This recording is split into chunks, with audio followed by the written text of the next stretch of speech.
Doctor DY. Patil ग्रुपच्या वतीनं आमदार सतेज पाटील यांच्या मार्गदर्शनाखाली आणि आमदार ऋतुराज पाटील यांच्या संकल्पनेतून जरगनगर इथं मिशन रोजगार अंतर्गत महिलांसाठी मोफत उद्योजकता निर्मिती कार्यशाळा घेण्यात आली। कोल्हापूर काँग्रेस दक्षिण शहर महिला अध्यक्षा वैभवी संजय जरग यांनी या कार्यक्रमाचं आयोजन केलं होतं।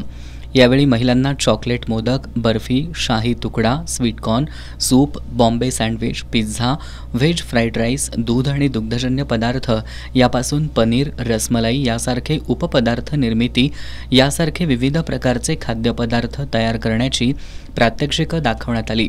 डी.वाय. पाटील स्कूल अँड हॉस्पिटॅलिटीचे शेफ रोहन हवालदार आणि त्यांच्या सहकाऱ्यांनी महिलांना खाद्यपदार्थ तयार करण्याचं प्रशिक्षण दिलं।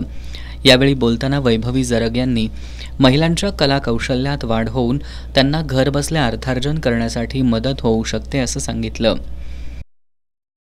मिशन रोजगार अंतर्गत बंटी साहेब आणि ऋतुदादा यांच्या माध्यमातून महिलांसाठी आज जरगनगर येथे मोफत पाककला प्रशिक्षण ठेवण्यात आलेलं आहे। जवळजवळ 150 महिलांचा याच्यामध्ये सहभाग आहे आणि तर महिलांना सणाच्या दृष्टीने जे काय उपयुक्त होतील असेच पदार्थ आपण इथं शिकवण्याचं नियोजन केलेलं आहे।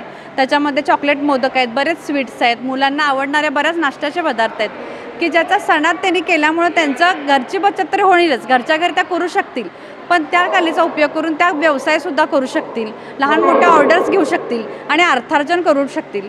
ह्यासाठी ऋतुदादाने हे नियोजन केलेलं आहे।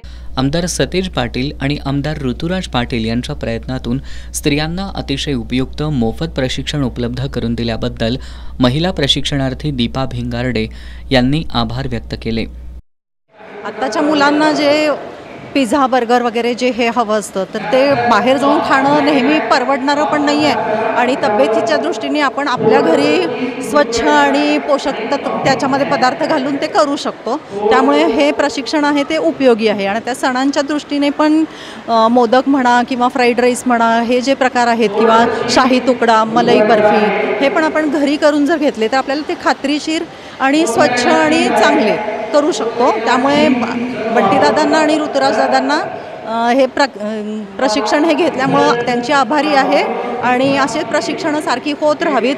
आम्हाला त्यातून रोजगार उपलब्ध करून देण्यासाठी आम्हाला स्वतःला पण त्याचा उपयोग होईल ह्याची खात्री आहे।